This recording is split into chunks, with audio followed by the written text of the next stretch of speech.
JPTV e do portal JP News. Estamos no ar com o programa Estúdio Aberto, hoje com a Clarice Almeida. Tudo bem, Clarice? Bom dia, Adriano. Bom dia a todos que nos acompanham ao vivo pela RPM Rádio. E bom dia, boa tarde, boa noite para os internautas que nos acompanham durante o dia inteiro, né, a qualquer hora do dia. Legal, Clarice. Bom, primeira notícia aqui do nosso portal JP News, que a Igreja Matriz, hoje a Catedral, está completando meio século, né? Isso mesmo, Adriano. Estamos próximos aí do aniversário do prédio, né, que hoje se tornou a Catedral São João Batista. Foi promovido a Catedral, né, há alguns anos, mas que foi projetado para ser a Igreja Matriz de Montenegro, né? Um prédio bastante amplo, que agora está passando por uma reforma, justamente no período em que completa 50 anos, né? Está ganhando aí uma bela revitalização.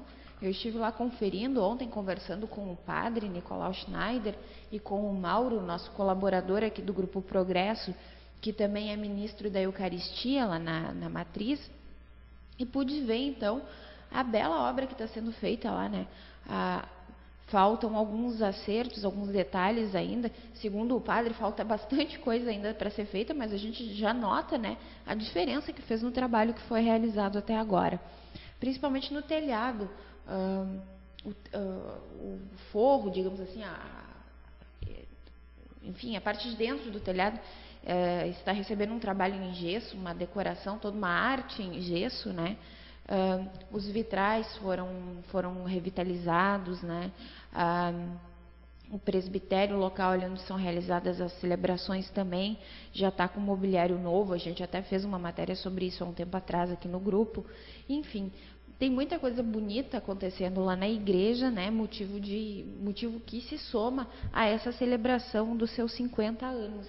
Então ontem a gente teve essa oportunidade de bater um papo, né? Relembrar um pouquinho dessa história, né, do que aconteceu na Igreja Matriz nesse período aí de 5 décadas, lembrando que a igreja teve sua pedra fundamental lançada no dia 8 de dezembro de 51 e só foi concluída 14 anos depois, também, né, no mês de dezembro, dessa vez então no dia 12 de dezembro. E agora, em 2015, no dia 12 de dezembro, que será num sábado, haverá então a celebração ao aniversário. A partir das 15 horas, o pessoal, os fiéis vão poder se encontrar lá na igreja, né? Um momento de confraternização, né? De abraços, enfim, de uma troca de uma espécie de confraternização mesmo, né, em torno dessa comemoração. E depois, né, haverá então às 17 horas a celebração propriamente dita, que vai contar com um abraço à catedral. Então, os fiéis que estiverem presentes vão se dar as mãos e abraçar a matriz, né. O padre Nicolau Schneider convida a todos a participarem, lembrando que esse vai ser um momento histórico, né, que daqui a alguns anos quem participou vai poder contar a história de como foi o aniversário de 50 anos da Matriz. A gente tem todo o material feito em vídeo também, né? Uma entrevista que foi conduzida inclusive pelo Mauro Henrique Kray, né? Que é nosso colaborador aqui, que tem o programa Momentos de Fé. A ideia era que eu entrevistasse o Mauro, né? Que ele tem uma forte relação com a Igreja Matriz. Ele, desde criança, frequentava a igreja com os pais, fez a sua crisma na Igreja Matriz no mesmo ano em que a igreja completou 25 anos, foi convidado para se tornar ministro da Eucaristia e agora, então, quando a igreja completa 50 anos, o Mauro comemora os 30 anos à frente, né, como ministro da Eucaristia. Então, eu cheguei lá com esse intuito de fazer uma entrevista com ele, porque os padres estavam em atividades, mas o padre Nicolau Schneider acabou se desocupando mais cedo de uma de suas ações, né? E conseguiu, então, nos dar uma entrevista. Aí a gente trocou os papéis. O Mauro, que seria o entrevistado, acabou conduzindo a entrevista e o padre Nicolau, então, falou sobre a programação, sobre as novidades, sobre a reforma. Então eu convido a vocês que tenham a oportunidade de conferir o vídeo, né, de assistir o vídeo, para que o façam, né, para que vejam lá a entrevista do padre Nicolau com o Mauro Kray. Muito bem, muito bem. Olha só, o cruzamento da Rua Oswaldo Aranha com o Capitão Porfírio está ganhando, a partir de hoje, uma sinaleira. Isso mesmo, Adriano. Assim como também a Rua João Pessoa, esquina com a Fernando Ferrari. Esse trabalho começou no início da semana, conduzido pelo Departamento de Trânsito aqui de Montenegro, né, aonde esses conjuntos de sinaleiras estão sendo implementados. Inicialmente foi nos informado que a previsão para o término desses trabalhos era até segunda-feira e que o funcionamento se daria então a partir dali, né, da próxima semana. Mas agora de manhã, o prefeito Luiz Américo Aldana esteve visitando a sinaleira aqui na esquina da Rua Capitão Porfírio com a Oswaldo Aranha, inclusive conversou com a nossa reportagem e foi dito então que a sinaleira deve começar a funcionar ainda hoje, né, no final da tarde, por volta das 19h30 de hoje, sexta-feira, dia 4, devem entrar em funcionamento as sinaleiras, tanto aqui quanto lá da Rua João Pessoa. E um diferencial dessas sinaleiras, né, desse conjunto semafórico, é que tem uma sinaleira específica para pedestres. Então, além da voltada para os veículos, né, junto à calçada tem uma sinaleira que orienta o pedestre quanto ao seu tempo de atravessar a rua. E o prefeito disse que parece que vai ter o controlador também, né? Acredito que seja como lá em Porto Alegre, em algumas sinaleiras que a gente observa, que tem um botão que o pedestre aperta e alguns segundos depois, então, a sinaleira fecha para os carros, né, para os veículos, para que ele possa passar. O prefeito disse que isso ainda não está confirmado, que lhe parece que será assim, ele ficou de averiguar. E que essas sinaleiras, então, são uma reivindicação antiga, principalmente aqui na Rua Oswaldo Aranha com Capitão Cruz, onde já aconteceram vários acidentes, e ele espera que com isso, então, que com essas sinaleiras implementadas, o número de acidentes diminua, né, Adriano? É verdade, Clarice, bem, muita gente está elogiando, né, a iluminação do Natal aqui de Montenegro, o Natal iluminado, né, que tem iluminação na beira do rio, na Praça Rui Barbosa, e o vereador Márcio Miller, na sessão de ontem da Câmara, reclamou da iluminação de Natal. Ele disse que foram investidos R$170 mil na iluminação e que muitas ruas, principalmente a Timbaúba, ficou sem receber essa iluminação. Eu conversei com o secretário da Secretaria Municipal de Turismo, né, Indústria, Comércio e Turismo aqui de Montenegro, o seu Carlos, e ele falou, né, colocou para nós de que todos os bairros da cidade iriam receber algum tipo de enfeite natalino. Alguma decoração se faria nesses locais, né? E só que não com tanta visibilidade quanto no centro. E realmente isso que a gente observa. Na praça, próximo ao Grêmio Gaúcho, onde fica a biblioteca da Timbaúba, né? Foram colocados alguns objetos iluminados nas árvores, e tem também um pinheirinho, né? Outras ruas, outras pracinhas também a gente observa, é sempre assim, 1 ou 2 enfeites, né? Não passando muito disso.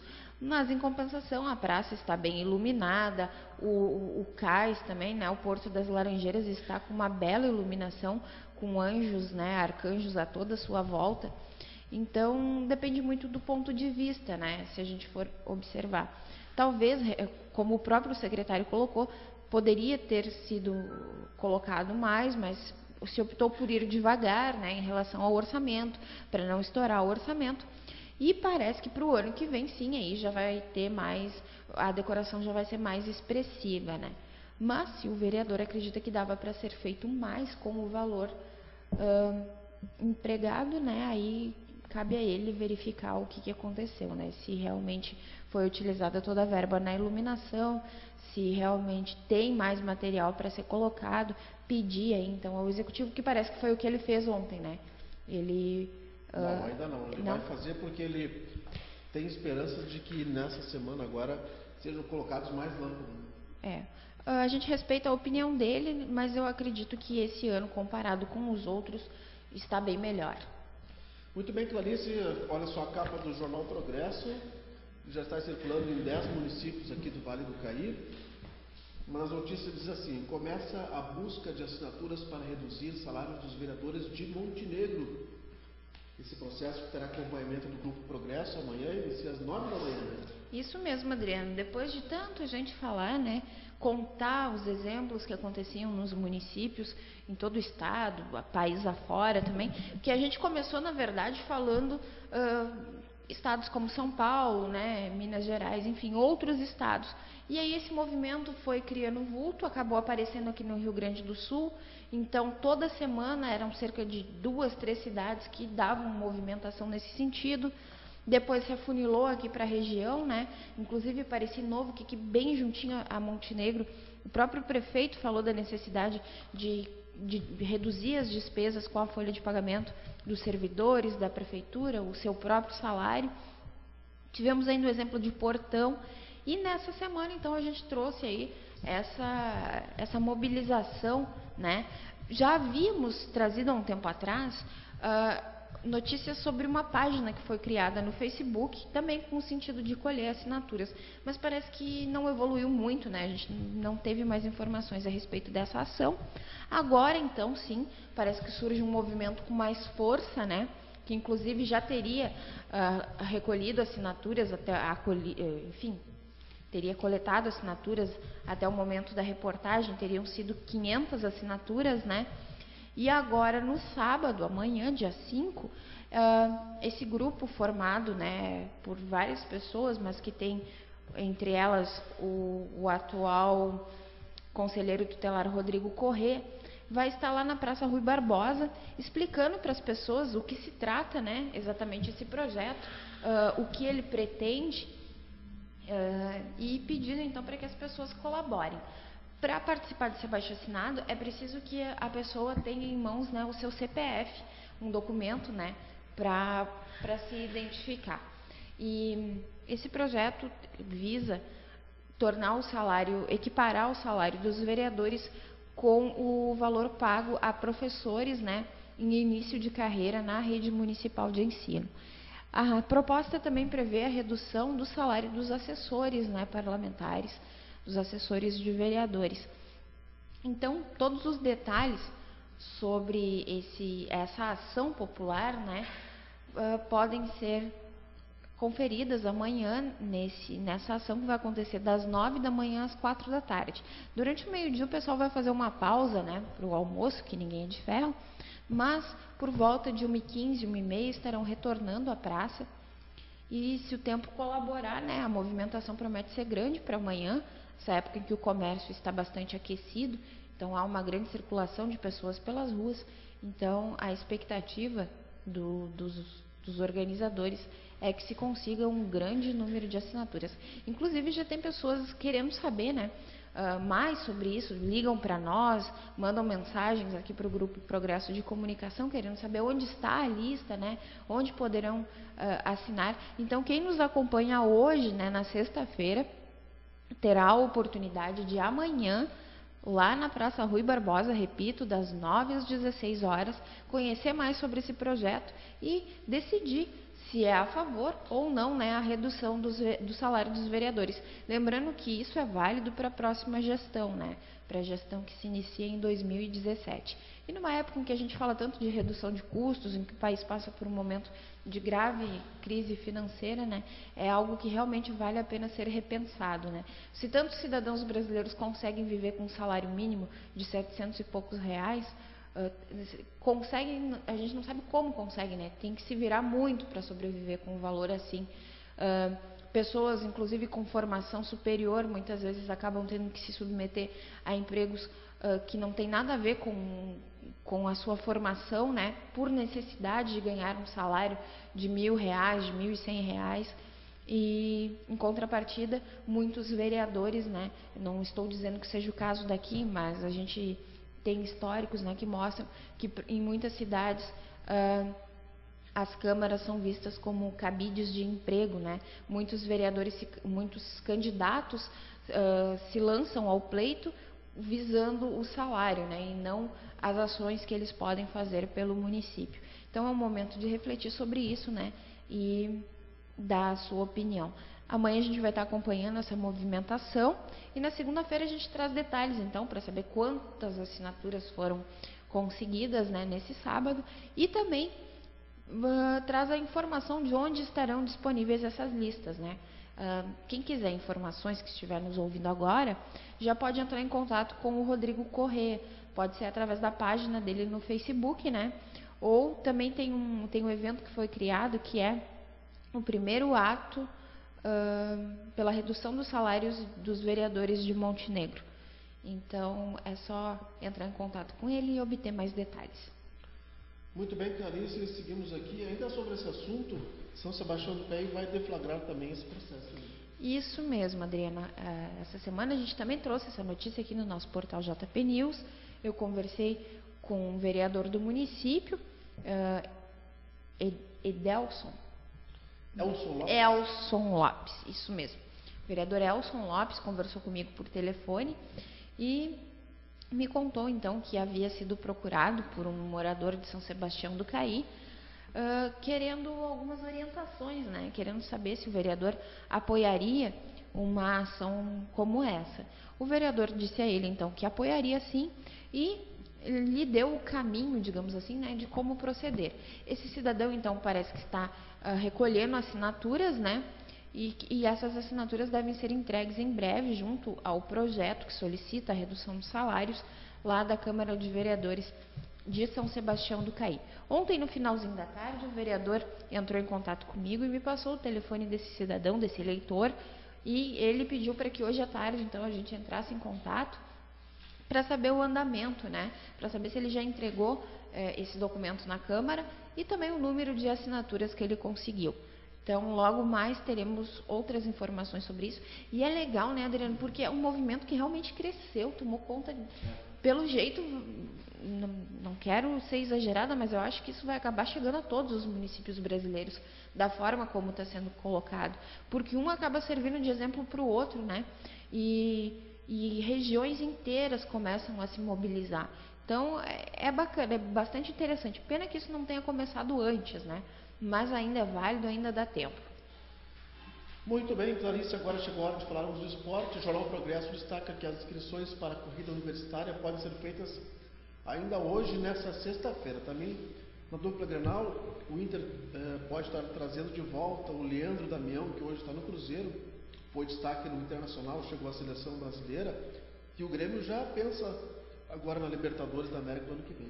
Isso mesmo, né? É hora de organizar os times, apostar em novas contratações, né? Fazer projetos para o ano que vem. Leandro Damião era um ídolo da torcida, né? Acredito que todos os colorados estejam satisfeitos com essa notícia. E o Grêmio, né, é ter foco, né?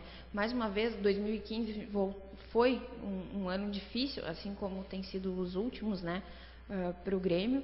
Não se obteve os resultados plenos que se esperava, né?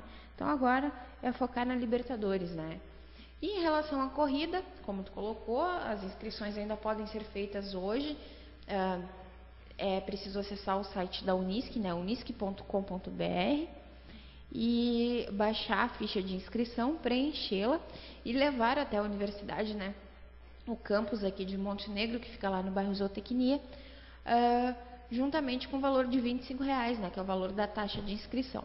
Os primeiros 160 inscritos vão ganhar uma regata. A corrida acontece agora, nesse domingo, dia 6, com saída às 8 horas da manhã da Estação da Cultura, seguindo até o campus da Unisc, né, lá no bairro Zootecnia. E é um percurso aí de 7 quilômetros. Podem participar pessoas a partir de 12 anos de idade, né, com boa saúde, que já estejam habituadas a praticar caminhadas ou corrida, né, que se garantam no trajeto. Então, mais uma modalidade esportiva, acredito que a última do ano aqui em Montenegro. Por enquanto ainda não tenho notícias de outras corridas que devam acontecer até o final de dezembro. Agora, já em São Sebastião do Caí, né, no dia 12, acontece uma corrida bem legal, que é uma corrida de duplas, né, Adriano?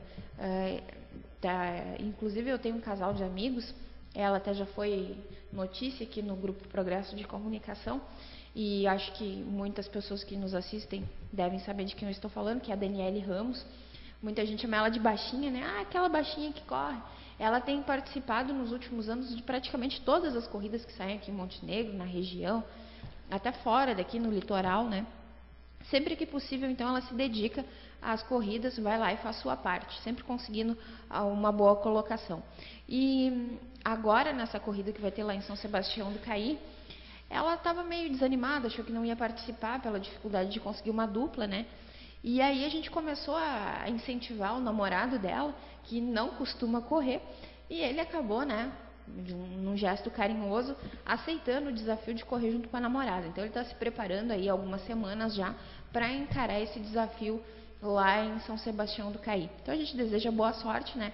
É bacana porque ela tem um interesse muito grande pelas corridas, gosta muito de participar, inclusive me incentiva também, e isso vai crescendo, né? Porque um vai incentivando o outro. É uma sensação muito boa participar, né? Desde a chegada no local da corrida até o final, a gente começa a trocar ideias, conversar com uma pessoa, com outra, acaba conhecendo novas pessoas, né? E isso é muito legal. Além do bem-estar que nos dá, né, fisicamente, é saúde, né, qualidade de vida, é muita coisa legal que está associado à corrida. Então, a gente deixa a dica também para o pessoal que daqui a pouco quer fazer alguma coisa, mas não sabe o que, né? A corrida é algo muito prazeroso, simples, né? Não precisa ter dentro da academia. Claro que é bom ter uma orientação de um profissional, né, para que não se cometa nenhum erro, para ver se a saúde está em dia, mas é uma ótima pedida, né? Ainda mais com esse finalzinho de tarde gostoso que a gente tem aqui em Montenegro, um belo pôr do sol, né? Locais como a Volta do Morro, ali a Avenida Ivan Jacó Zimmer, são lugares belíssimos para se correr. A gente tem o Parque Centenário também. Então, é uma dica que fica. Legal, essa corrida noturna de São Sebastião do Caí é uma corrida de casais, né? Interessante, podem ser casais, namorados, pessoas casadas, amigos. Né? Só que não é noturna, lá é de dia, Adriano.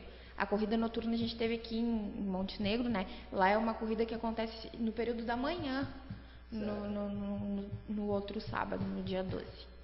Tá certo. Bom, Clarice, a gente mais assuntos aqui. Ontem, na sessão da Câmara, foi aprovado o requerimento do vereador Marcos Guellen sobre a audiência pública. No próximo dia 15, está confirmado, portanto, para o dia 15, havia uma dúvida sobre isso, para tratar da questão que envolve as férias das creches no mês de janeiro. Houve uma determinação da Prefeitura Municipal de Montenegro e os pais estão revoltados com isso. Então, a manchete principal do Jornal Progresso diz assim: o fechamento das creches no mês de janeiro gera divergência entre poderes. Isso, Adriano. Essa discussão já começou há algumas semanas, né? Quando o vereador Marcos Guellen ficou sabendo de um decreto do Executivo determinando o fechamento das creches no mês de janeiro. E ele disse que ficou preocupado, né? Porque nem todos os pais conseguem tirar férias nesse período. Então, o que seria feito dessas crianças? Ele convocou, então, uma reunião com a secretária de Educação, mas a mesma não pôde estar presente porque tinha outros compromissos já agendados anteriores à reunião. Na semana seguinte, foi marcada uma nova reunião. A secretária, desta vez foi, juntamente com o chefe de gabinete, com o procurador-geral do município, com professoras, diretoras, enfim, toda a equipe da ISMEC parece que se fez presente nessa reunião. Só que 5 ou 6 diretoras não entraram, né, na sala de reuniões, porque, segundo o vereador Tuco, somente a presença da secretária seria necessário para esclarecer todas as dúvidas que ele tinha. Mas a secretária disse que era importante a presença das diretoras, porque são elas que estão lá no dia a dia da escola, que conversam com os pais, que poderiam explicar melhor como é que foi a posição dos pais diante desse decreto. Pois bem, feita a solicitação por parte da secretária de Educação e também do procurador-geral do município, o vereador Tuco resolveu se reunir por alguns minutos com o também vereador Renato Kranz. Os dois saíram da sala, deixaram o restante do pessoal aguardando na sala de reuniões e conversaram por alguns minutos e definiram então de que as diretoras poderiam participar da reunião. Só que se cancelaria aquela reunião e se transformaria então num ato, uma audiência pública, para que os pais também tivessem a oportunidade de participar, de manifestar suas opiniões. A partir daí então foi cancelada a reunião, a secretária de Educação acabou indo embora, os demais também foram embora. A secretária, inclusive, tinha dito que falaria com a reportagem depois da reunião, mas não havendo evolução nenhuma, né, ela acabou não falando. A gente vai acompanhar agora no dia 15, então, essa audiência pública, vai trazer, né, o ponto de vista da secretária, do vereador, dos pais, né, que são os mais interessados nesse assunto. Já estivemos em algumas escolas, mas por enquanto as diretoras não estão se manifestando, dizem que vão aguardar primeiro o resultado dessa audiência, mas o que a gente sabe assim de bastidores é que parece que o decreto não vai ser revogado. Se é esse o intuito do vereador Tuco, me parece que ele não vai ter êxito na sua solicitação. O que é argumentado pela SMEC, que foi numa conversa informal também, é de que existe uma necessidade do fechamento das escolas para manutenção. Em escolas como a Gente Miúda, por exemplo, é preciso fazer a troca da areia do pátio, né, onde as crianças brincam. Segundo a diretora, é utilizado um produto químico, né, para fazer a limpeza dessa areia, e as crianças não podem estar presentes porque o cheiro é forte. Fica cerca de 5 dias aquele cheiro. Algumas salas de aulas também precisam ter o Paviflex substituído, e a colagem do Paviflex é feita como o nome diz, né, com cola. Então as crianças também não podem estar expostas a esse tipo de cheiro. Assim como em outras escolas, né, existe a argumentação de que é preciso limpar a caixa d'água, enfim, fazer detetização.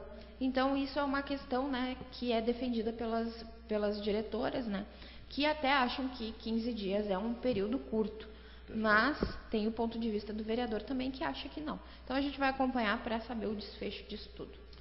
Tá certo, e mais notícias sobre esse assunto você vai ter na semana que vem, nos veículos do Grupo Progresso de Comunicação. Clarice, valeu pela presença. Até mais. Voltamos na segunda-feira com mais uma edição do Estúdio Aberto. Até mais, pessoal.